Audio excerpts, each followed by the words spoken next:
This is the last in a series of 4 videos on village facility planning. The previous videos, which are available on the Downers Grove website, focused on the existing conditions of the village hall and police station, along with an overview of the project and the Civic Center site that these buildings currently occupy. You are looking at a portion of the whiteboard that will be on display when the Village Council meets on Tuesday, September 9th to discuss facility planning. I will walk you through this information and outline the options that the village has explored for future facility improvements. At this stage of the process, the village is seeking to answer 3 key questions to help prepare the fiscal year 2015 budget, which is due to be released at the end of September. These questions, as it relates to future facility improvements, include what to build, where to build it, and how to pay for it.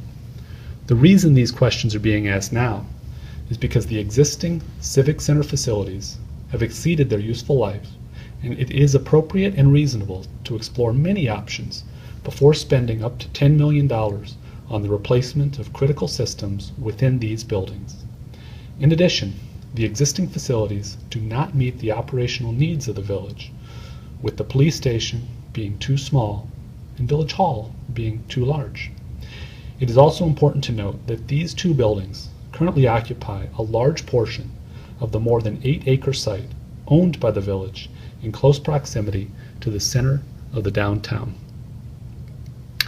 During earlier public meetings that occurred in February and March, the Village Council provided vision and direction that established several key concepts to guide this facility planning effort. You can see them listed here. Add community value, which means that the project should look for ways to benefit the community beyond simply modern buildings for municipal employees.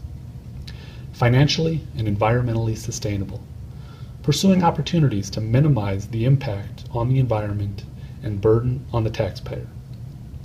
Partner with others, identifying partnership opportunities to reduce costs and add value to the project.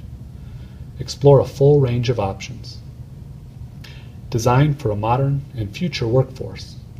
Recognize the changing nature of work and incorporate flexibility to plan for future needs. And finally, achieve other goals and objectives, which are spelled out in documents such as the Comprehensive Plan and Strategic Plan. With this context in mind, I will now walk you through the 4 options that the village has explored over the course of this year. All of these options are presented in a way that answers the 3 key questions: what to build, where to build it, and how to pay for it. A financial summary of revenues and expenses appears with each option. The expenses represent the preliminary estimated cost ranges for the actual public building improvements and any related site acquisition and improvement costs. With this context in mind, I will now walk you through the 4 options that the village has explored over the course of this year. All of these options are presented in a way that answers those 3 key questions: what to build, where to build it, and how to pay for it. A financial summary of revenues and expenses appears with each option. The expenses represent the preliminary estimated cost ranges for the public building improvements and any related site acquisition and improvement costs. Option 1 would simply upgrade the existing systems within the buildings. Existing revenues would be used to pay for the project. This means that the village has sources of funding identified in the future years that could be made available for facility improvements without the need to increase any taxes. These existing revenues could be pledged to pay off a bond issue or used on a pay-as-you-go basis. As you can see, revenues and expenses match for this option. Option 2 would replace the systems within the existing buildings and allow for a major renovation or addition as well. In addition to the existing revenues already explained, the village could also fund a portion of this work through funds received from the village's involvement in federal drug enforcement efforts. In total, These revenue sources range from $13 to $14 million. The estimated costs for this option ranges from $30 to $35 million, leaving a gap in funding of between $16 and $22 million. Option 3 involves the construction of a new police station and village hall facility on the existing site. The same two revenue sources identified previously would still be available for this option. The estimated costs for this project total $36 to $41 million, leaving a gap of between $22 and $28 million. Finally, option 4 offers a two-phased approach with new facilities on two separate sites. The first phase would redevelop the 9-acre parcel located on the south side of Ogden Avenue at the intersection with Lacey Road. Commercial buildings could be developed along Ogden Avenue and a traffic signal installed at the Ogden and Lacey intersection, creating access to the site.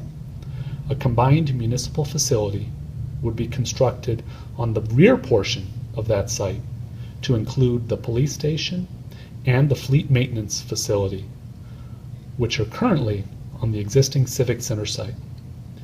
In addition, this new facility could be built to house a relocated Fire Station Number 1, which is currently a standalone building in the Ellsworth Business Park.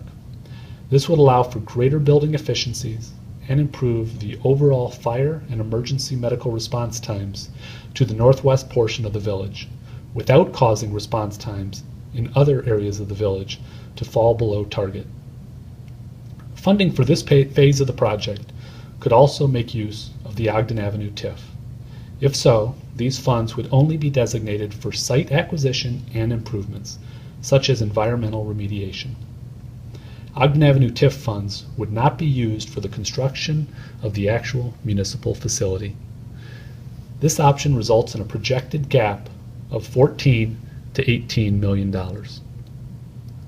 As the first phase of the project was being constructed, the village could then pursue Phase 2, which would construct a building to house Village Hall on a small portion of the remaining Civic Center site.